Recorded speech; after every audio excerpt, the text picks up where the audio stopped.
আসসালামু আলাইকুম প্রিয় দর্শক, জানিয়ে দেব এইমাত্র পাওয়া 7 আগস্ট 2026 শুক্রবারের আবহাওয়ার খবর। আগামী 2 থেকে 3 দিন দেশের বিভিন্ন অঞ্চলে ভারী থেকে মাঝারি ধরনের বৃষ্টিপাত হতে পারে।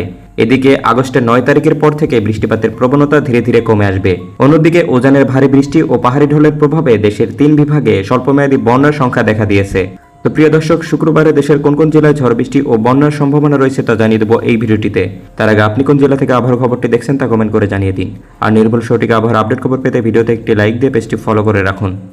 প্রিয় দর্শক, চলে আসলাম বৃষ্টি ও বজ্রসহ বৃষ্টির আবহাওয়ার রাডারে। এখান থেকে প্রথমে আমরা দেখে নেব 7 আগস্ট শুক্রবার সকালের দিকে বাংলাদেশের কোন কোন জেলার আবহাওয়ার পরিস্থিতি কেমন থাকতে পারে। এরপর আমরা দুপুর এবং রাতের দিকের আবহাওয়ার পরিস্থিতি সম্পর্কে দেখে নেব। তো প্রিয় দর্শক, আমরা দেখতে পাচ্ছি 7 আগস্ট শুক্রবার সকাল 8টা থেকে 9টার দিকে বাংলাদেশের বেশ কয়েকটি অঞ্চলের উপর দিয়ে অস্থায়ী দমকা হওয়ার পাশাপাশি বজ্রসহ ভারী বৃষ্টিপাতের সম্ভাবনা রয়েছে। এদিকে আমরা দেখতে পাচ্ছি প্রথমে চট্টগ্রাম বিভাগের টেকনাফ, কুতুবদিয়া, এদিকে উখিয়া, এছাড়া চকরিয়া, আলীকদম, থানসি, এদিকে রোমা, রাজস্থলী, কাপ্তাই, চট্টগ্রাম, নাজিরহাট, রাঙামাটি, এদিকে নানিয়ারছড়ি, মানিকছড়ি, মিরসরাই, এই সমস্ত অঞ্চলের উপর দিয়ে মাঝারি থেকে ভারী পরিমাণে বৃষ্টিপাতের সম্ভাবনা রয়েছে। তাছাড়া প্রিয় দর্শক, এই মুহূর্তে আমরা দেখতে পাচ্ছি সকালের দিকে বরিশাল বিভাগের বেশ কয়েকটি অঞ্চল জুড়ে, এদিকে বরিশালের করাপাড়া, এদিকে বরগুনা, বামনা, পটুয়াখালী, বাকেরগঞ্জ, কাউখালী, এদিকে জিয়ানগর, বরিশাল, ভোলা, বোরহানুদ্দিন, লালমোহন, চরফাশান, রামঘাটি, হাতিয়া, সন্দ্বীপ, এই সমস্ত অঞ্চলের উপর দিয়ে বর্জ্যবাহী মেঘের আনাগোনা দেখা যাচ্ছে এবং সেই সাথে প্রচণ্ড পরিমাণে ঝড় বৃষ্টির সম্ভাবনা রয়েছে শুক্রবার সকালের দিকে। তাছাড়া প্রিয় দর্শক, এই মুহূর্তে আমরা দেখতে পাচ্ছি এদিকে খুলনা বিভাগের অধিকাংশ এলাকা জুড়ে, এদিকে খুলনার শ্যামনগর, সাতক্ষীরা, পিরোজপুর, এছাড়া এদিকে যশোর, লোহাগড়া, এই সমস্ত অঞ্চলের উপর দিয়ে হালকা থেকে মাঝারি পরিমাণে বৃষ্টিপাতের সম্ভাবনা দেখা দিতে পারে। তাছাড়া প্রিয় দর্শক, খুলনা বিভাগের বাকি জেলার আকাশ একদম পরিষ্কার থাকবে।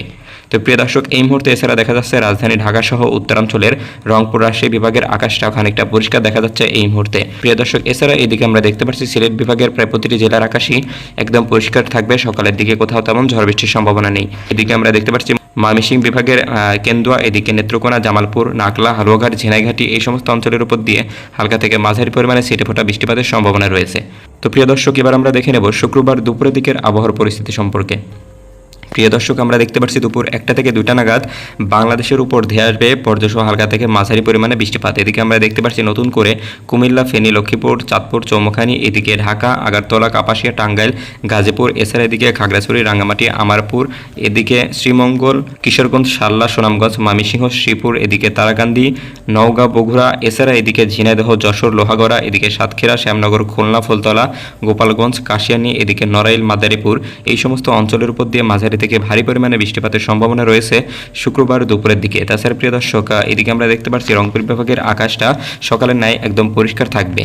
তো প্রিয় দর্শক, এবার আমরা দেখে নেব বিকালের দিকের আবহাওয়ার পরিস্থিতি সম্পর্কে। প্রিয় দর্শক, বিকাল 5টা থেকে 6টা নাগাদ বাংলাদেশের আকাশের অবস্থা একই রকমের বিরাজমান থাকবে, কোথাও তেমন মেঘমুক্ত আকাশ দেখা যাচ্ছে না। এদিকে আমরা দেখতে পাচ্ছি ময়মনসিংহ বিভাগের আশেপাশে অঞ্চল জুড়ে, এছাড়া এদিকে কিশোরগঞ্জ, মিঠামইন, অষ্টগ্রাম, কতিয়াদি, আজমিরগঞ্জ, কেন্দুয়া, হবিগঞ্জ, এই সমস্ত অঞ্চল জুড়ে বজ্রবাহী মেঘের আনাগোনা দেখা যাচ্ছে এবং এই সমস্ত অঞ্চল জুড়ে হালকা থেকে মাঝারি পরিমাণে বৃষ্টিপাতের সম্ভাবনা রয়েছে। তাছাড়া প্রিয় দর্শক, এই মুহূর্তে আমরা দেখতে পাচ্ছি এদিকে রাঙ্গামাটি, ফেনী, খাগড়াছড়ি, এদিকে কক্সবাজার, এই সমস্ত অঞ্চলের উপর দিয়েও মাঝারি থেকে ভারী পরিমাণে বৃষ্টিপাতের সম্ভাবনা থাকবে। তাছাড়া প্রিয় দর্শক, বিকালের দিকে আমরা দেখতে পাচ্ছি রাজশাহী বিভাগের বাঘা, চাটমোহর, গুরুদাসপুর, নাটোর, পাবনা, এদিকে বাগমারা, নাটোর, এছাড়া এদিকে চাঁপাইনবাবগঞ্জ, রোহানপুর, নিয়ামতপুর, নওগাঁ, শিবপুর, পরশা, এদিকে নন্দীগ্রাম, ধোনার, বগুড়া, সরিষাবাড়ি, সিরাজগঞ্জ, উল্লাপাড়া, এই সমস্ত জেলার আকাশেও হালকা থেকে ভারী পরিমাণে বৃষ্টিপাতের সম্ভাবনা দেখা যাচ্ছে। তো প্রিয় দর্শক, এবার আমরা দেখে নেব সর্বশেষ রাতের দিকের আবহাওয়ার পরিস্থিতি সম্পর্কে। প্রিয় দর্শক, রাত 10টা থেকে 11টা নাগাদ বাংলাদেশের রাজশাহী, ঢাকা, এদিকে ময়মনসিংহ অঞ্চলের আকাশ একদম পরিষ্কার হয়ে যাবে, কোথাও তেমন ঝড় বৃষ্টির সম্ভাবনা নেই। এদিকে আমরা দেখতে পাচ্ছি নতুন করে সিলেট বিভাগের জকিগঞ্জ, বারলেখা, বালাগঞ্জ, জয়ন্তপুর, চতক, সুনামগঞ্জ, জয়শ্রী, এদিকে গোপালগঞ্জ, বিশ্বনাথ, এদিকে মোটরঘাট, কোম্পানিগঞ্জ, এই সমস্ত অঞ্চলের উপর দিয়ে মাঝারি থেকে ভারী পরিমাণে বজ্রসহ বৃষ্টিপাতের সম্ভাবনা রয়েছে। তাছাড়া প্রিয় দর্শক, এই মুহূর্তে আমরা দেখতে পাচ্ছি এদিকে উত্তরাঞ্চলের নীলফামারী, কালীগঞ্জ, হাতিয়াবান্ধা, দেবীগঞ্জ, দিনহাটা, ফুলবাড়ি, এছাড়া এদিকে পঞ্চগড়, এই সমস্ত অঞ্চলের উপর দিয়েও মাঝারি থেকে ভারী পরিমাণে বর্ষণের সম্ভাবনা দেখা দিতে পারে। তাছাড়া প্রিয় দর্শক, বরিশাল বিভাগের দু একটা জেলাতে ঝড় বৃষ্টির সম্ভাবনা রয়েছে। তো প্রিয় দর্শক, এই ছিল শুক্রবারের আবহাওয়ার পূর্বাভাস। ধন্যবাদ সবাইকে।